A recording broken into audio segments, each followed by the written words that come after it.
네, 여러분 다시 찾아왔습니다.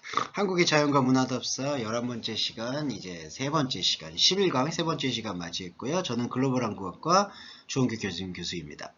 자, 지난 두 번째 시간에서 이제 그게 학술과 연구적으로만 쓰였던 인터넷 환경이 이제 상용화가 되면서 사실은 혁신적인 변화를 맞이했다. 여기까지 말씀을 드렸던 것 같아요. 그러한 혁신적인 변화의 움직임 속에서 우리가 어떤 이제 위상과 가치를 조금 회복할 수 있을지 다시 한번 그 부분에 대해서 여러 부분을 좀 찾아보도록 하겠습니다. 자, 이제 도표로 한번 보시면 2000년도부터 이후부터 이제 인터넷 이용자 수를 지금 얘기하고 있는 거예요. 지금 보시면 이 두 가지가 도표가 거의 비슷한 이제 연도별 인터넷 이용률이고 위는 인터넷 수의 움직임인데 1000명 단위로 했기 때문에 이게 2007년에 가면은 거의 1000만, 거의 이제 뭐 3400만? 뭐 엄청난 숫자로 갑자기 늘어나죠. 그러니까 전혀 줄어들지가 않는 거죠. 그러니까 연도별로 인터넷 이용자 수는 줄어들지 않는다라고 봐야 돼요.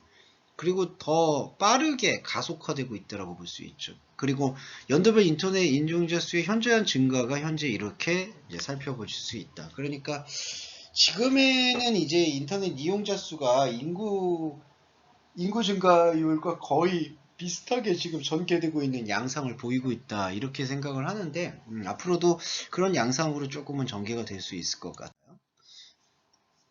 그리고 이제 도메인에 대한 그 모습을 보면 연도별로 도메인이 이제 이렇게 도메인도 늘어나는 거죠.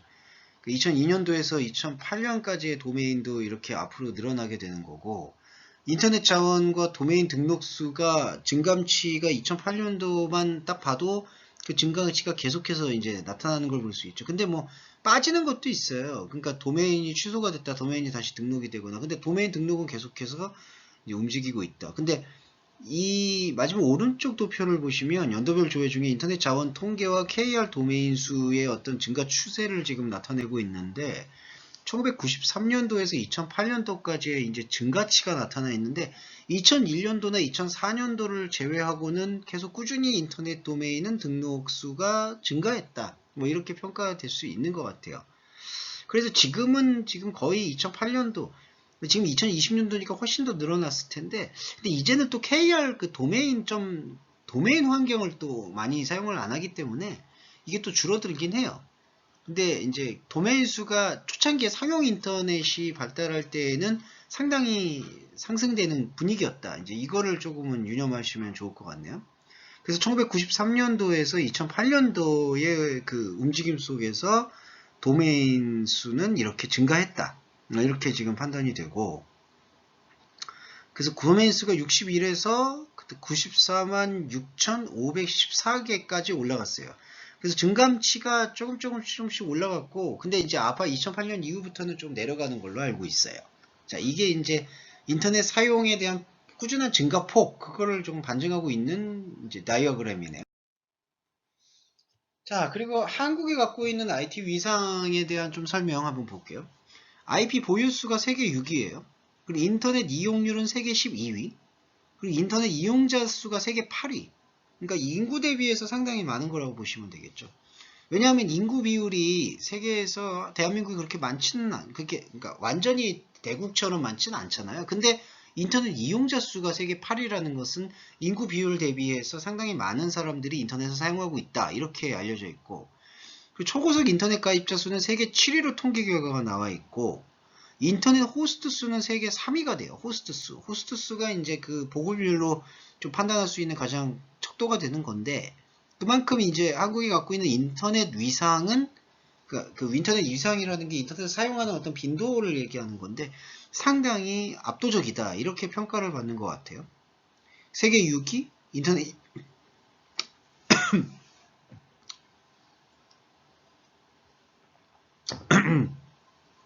인터넷 이용률 세계 12위, 인터넷 이용자 세계 8위, 초고속 인터넷 가입자 수 세계 7위. 그래서 인터넷 호스트 수는 세계 3위. 그래서 인터넷 강국이라는 평가의 잣대가 단지 인터넷 속도와 보급률로만 판단될까? 이제 이렇게만은 또 아니라는 거죠.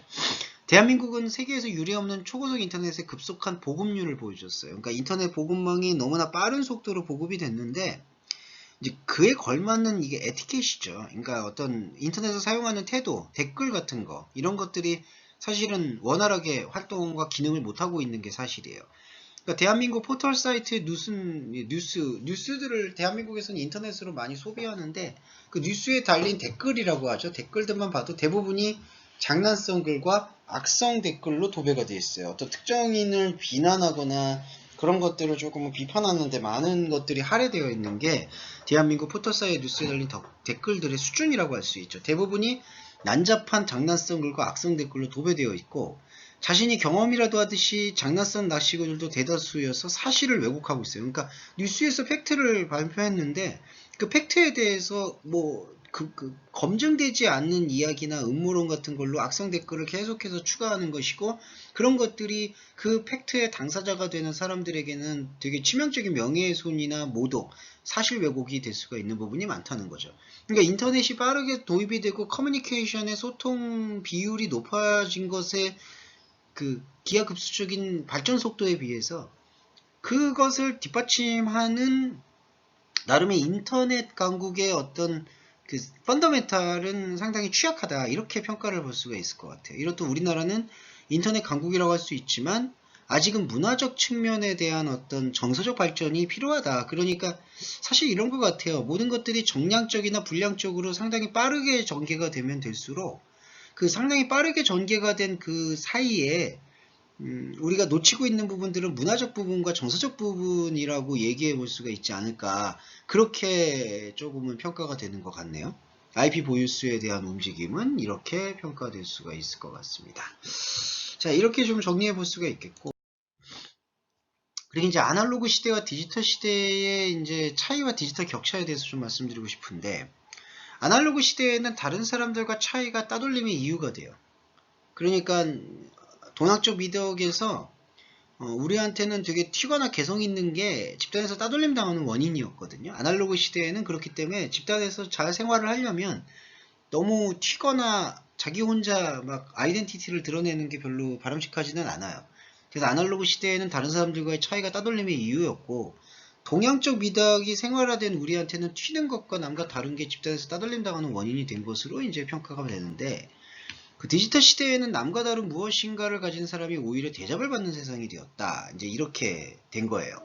그래서 이러한 가치가 이제 차이를 생산해내는 시대가 왔어요. 그러니까 예전에는 그렇게 뭔가 개성을 드러내지 말고 집단이 갖고 있는 가치에 순응하는 태도를 원했다라면은 그게 아날로그 시대의 특징이었다면 디지털 시대에서는 이제 모든 사람들이 몰개성화가 되었다라고 그걸 판단하고 그러니까 집단과 순응되어지는 어떤 콘텐츠와 아이템이 그 순응의 아이템이 개성이 아니라고 생각하고 디지털 시대에서는 뭔가 차별적인 아이템과 콘텐츠가 제시가 되는 것으로 인해서 인플루언서, 곧 영향력 있는 사람으로 성장할 수 있다. 이 개념이 좀 강조가 됐다라는 거죠.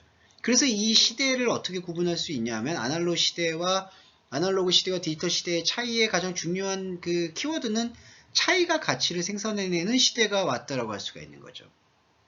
그러니까 디지털 시대의 리더는 남과 달라질 수 있는 방법을 끊임없이 생각하고 행동해야 된다라고 이제 주문을 받는 거예요. 그러니까 타인과의 경쟁의 논리에서 어떤 기준점이 선점이 된 게 아니라 그 기준점을 새롭게 만들어 나가는 사람들이 디지털 시대에서는 차별화될 수 있는 전략가로 이제 자리매김할 수 있다. 그거를 이제 얘기하는 게 바로 디지털 디바이드의 얘기죠. 그러니까 디지털 격차의 표현은 사실은 기술력은 계속해서 줄어들어요. 그러니까 예전에는 인터넷을 사용한다 그러니까 인터넷 기술을 사용한다. 이걸 한마디로 인터넷 테크놀로지라고 표현을 했거든요. 그렇지만 지금은 이메일을 사용한다든지 자기가 자기 영상을 제작해서 유튜브에 올린다든지 페이스북 SNS를 통해서 여러 가지 소통의 방식을 하는 이런 툴에 대한 툴에 대한 기능력은 테크놀로지, 그러니까 특별한 어떤 기술적 특화된 스페셜리티가 없다 하더라도 이제는 가능하게 된 센세이션이 왔다는 거죠.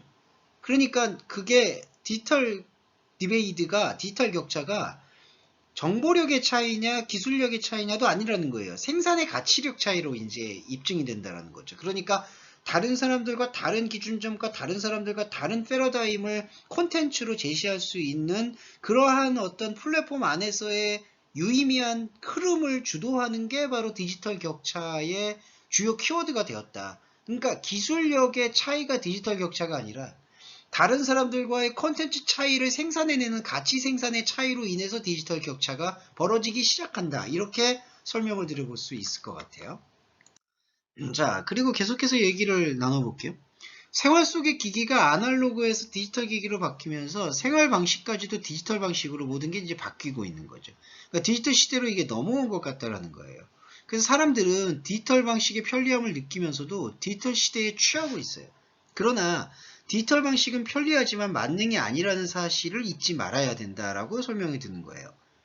그래서 디지털 방식은 아날로그 방식보다 우월하거나 강한 게 아니라는 거죠. 그러니까 아날로그 방식과 디지털 방식의 이른바 이 조율이 필요해요. 왜냐하면 디지털 방식의 기술력은 빠르게 이제 좁혀들었잖아요. 그러니까 디지털 속도라고 하는 것이 특별하게 어떤 기술을 요구하는 부분만은 아니라는 거예요. 그러니까 많은 사람들이 남녀노소 구분 없이 지식 여부에 상관없이 디지털 디바이스를, 디지털 기기를 사용할 수 있다는 거죠. 지금 대한민국에서 스마트폰을 사용하지 않는 사람은 아무도 없어요. 거의 모든 사람들이 스마트폰을 사용하고 거길 다룰 줄 알아요. 그러니까 기술 격차가 아니라는 거죠. 그러면 뭐가 채워져야 되죠? 아날로그 시대 때 구상하고 생산했던 그러한 컨텐츠들이 디지털 시대를 다시 소환이 되는 거예요. 그게 바로 레트로 방식인데, 그래서 디지털 방식은 아날로그 방식보다 우월하거나 강하지가 않아요. 진짜로 강한 방식은 아날로그 방식이라고 생각을 해요. 그러니까 디지털 기기만 사용한다면 위험성이 있는 거죠. 그러니까 디지털은 아날로그를 보완하는 방식이어야 한다고 생각이 들어요. 그리고 디지털 방식의 그 속도감이나 편리함은 뭐 타의 추종을 불허하죠, 사실은. 그러니까 즉석에서 찍는 사진을 인화하지 않고 바로 파일에 저장해서 인터넷을 통해서 수많은 사람에게 전송할 수 있다는 것도 예전에는 상상할 수 없었던 방식이라는 거죠. 그리고 또한 수만 번을 복사해도 원본의 내용 그대로 유지되는 점 역시 디지털 방식이 가진 장점이다. 예전에는 조금씩 그게 인쇄 기술로 그게 움직였기 때문에 조금씩 변화가 있었는데, 그러니까 변개가 됐었는데 지금은 그렇지 않다는 거예요. 그러니까 일반인이 알고 있는 것처럼 디지털 방식의 자료가 영구 보존되는 것이 아니며 보존성이 아날로그 제품보다 우수한 것도 아니라는 점은 명심해야 한다고 생각이 되는 거죠. 자, 이런 부분이 바로 시대 격차일 수가 있겠습니다. 자, 그리고 디지털 방식은 또한 아날로그 방식을 대체할 수 있는 방식도 아니다라는 거예요. 아날로그를 보완할 수 있는 방식이 보완제라고 생각을 하는 거죠.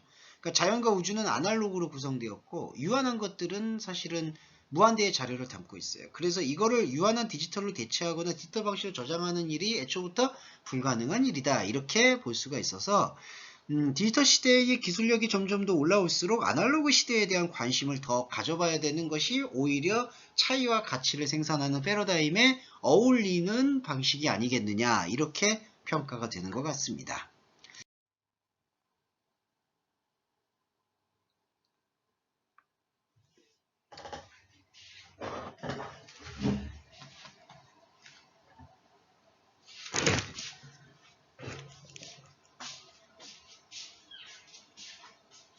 자, 이제